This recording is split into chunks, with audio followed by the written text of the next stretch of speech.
English shorthand dictation, ready, start. That is a tremendous responsibility. Freedom brings responsibility. Of course, there is no such thing as freedom without responsibility.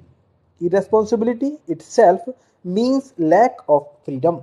Therefore, we have to be conscious of this tremendous burden of responsibility which freedom has brought, the discipline of freedom and the organized way of working freedom.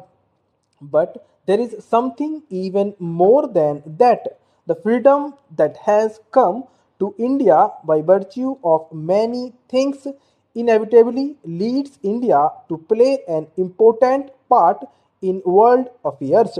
It is not a question of our choosing this or that, it is an inevitable consequence of what India is and what a free India must be. And because we have to play that inevitable part in world affairs, we have another and greater responsibility. Sometimes, with all my hope and optimism and confidence in my nation, I rather quake at the great responsibilities that are being thrust upon us and which we cannot escape if we get tied up in our narrow controversies. We may forget this, whether we forget it or not, that responsibility is there. If we forget it, we fail in that measure. Therefore, I would beg of this House to consider these great responsibilities that have been thrust upon India and on us in this House because we represent India in this as in many other spheres and to work together in the framing of the Constitution, always keeping that in view, for the eyes of the world are upon us and the hopes and aspirations of a great part of the world are also upon us.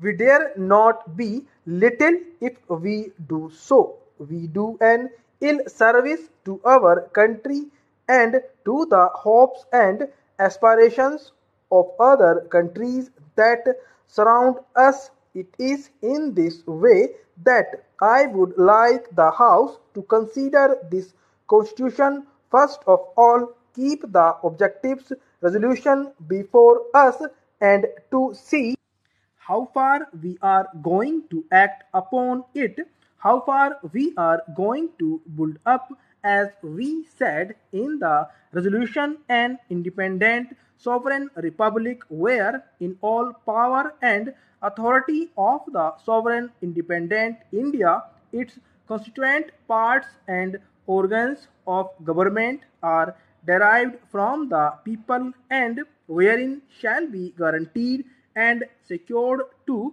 all the people of India justice, social, economic, and political equality of status, of opportunity, and before the law, freedom of thought, expression, belief, and worship.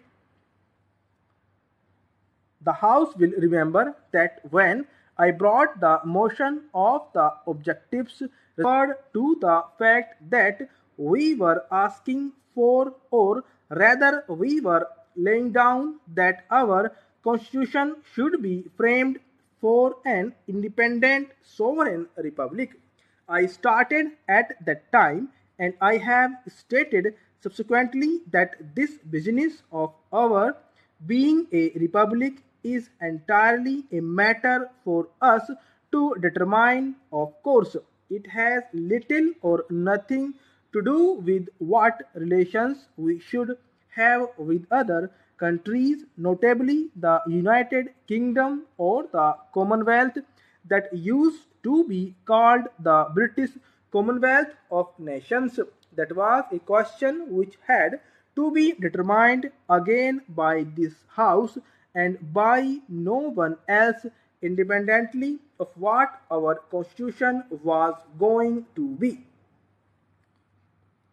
I want to inform the House that in recent weeks, when I was in the United Kingdom, this subject and allied subjects came up for private discussion. There was as no public discussion or decision because the Commonwealth Conference, which I attended, did not consider it at all in its sessions.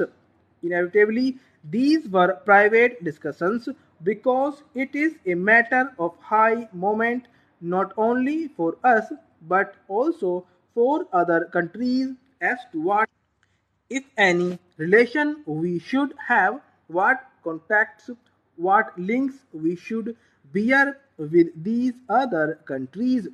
Invariably, the first thing that I had to say in all these discussions was that I could not, as an individual, even though I had been honored with the high office of prime ministership, I could not in any way or in any sense commit the country, nor even the government which I had the honor to represent. This was essentially a matter which the Constituent Assembly of India alone could decide. I made that perfectly clear. Having made that clear, I further drew their attention to the objectives resolution of the Constituent Assembly. I said it was, of course, open to the Constituent Assembly to vary that resolution as it could vary everything else because it was sovereign in this and other matters. That was the direction which the Constituent Assembly had given itself and to its Constitution drafting committee, and as long as it remained as it was, the Constitution would be in terms of the objectives resolution.